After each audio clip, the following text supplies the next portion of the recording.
So the leftists lie all the time about everything. Literally everything. I can go through and poke holes in every fucking thing that they say with just a little bit of homework.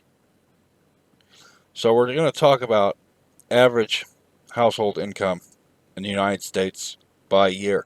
Because they're always saying the poor are getting poorer, right? The average man is getting poorer. Wages are stagnating. The rich are getting richer while we're getting poor. That's what they keep saying.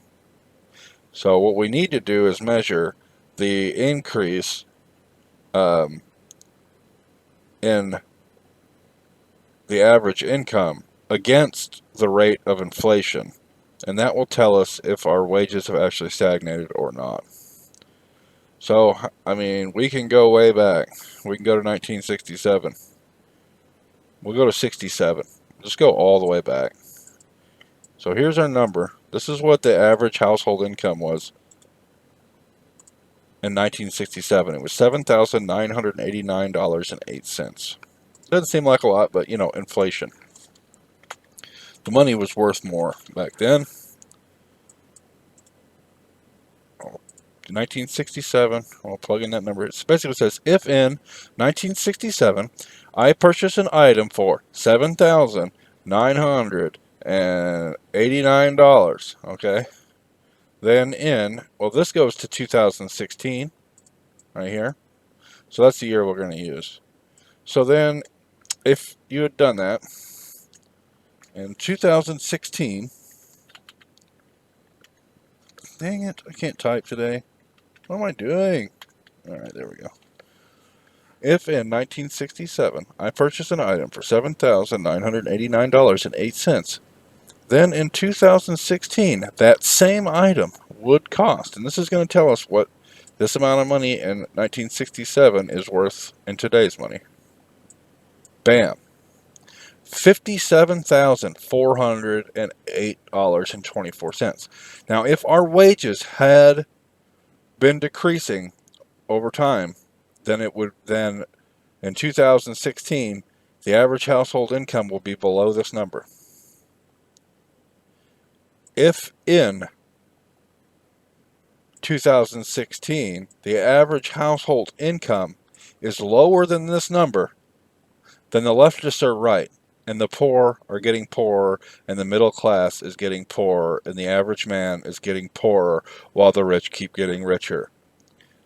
But I gotta tell you guys, the left is never right, because here's the number in 2016. $83,143. That's a big difference.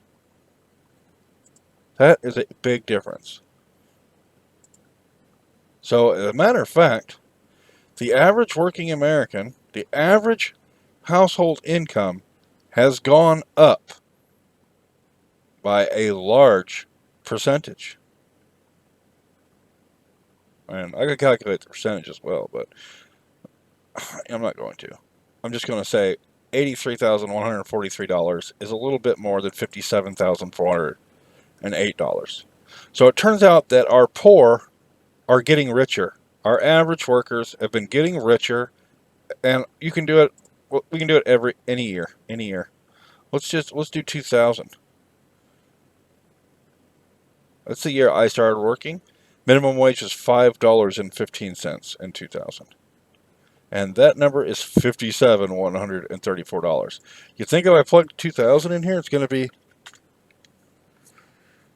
higher or lower? Higher or lower?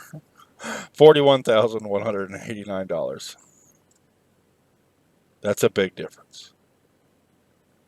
Measured against inflation, everyone in America is getting richer. So they talk about the wealth gap. If the rich get 20% richer and the poor get 10% richer, the wealth gap has increased, but everyone is still richer. If the rich get 20% poorer and the poor get 10% poorer, the wealth gap has decreased, but everyone has gotten poorer. That's why the wealth gap, the gap between the average man and the richest man, is a terrible way to measure the wealth of citizens.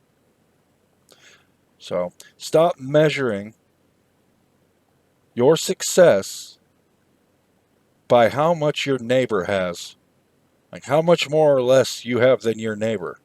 And focus on your own life. Who gives a shit if your neighbor has 2 cars and you only have 1? Who fucking cares? If you care about that, then you're the problem. Your envy and your greed is the problem. Personally, I don't need shit. I have a load of money in the bank, and I still drive a 91 Honda. I mean, I have a Hummer too, but I hardly ever drive it. I'd rather drive my 91 Honda because I like it. You know, these guys, they're crying because their dream car is a Ferrari. Hey, I'll give you guys a secret. If your dream car was a 91 Honda CRX, like mine is, well, you'd already have your dream car by now, and you wouldn't have to be pissed at the guy that's driving around the Ferrari that you want. The math is not on your side.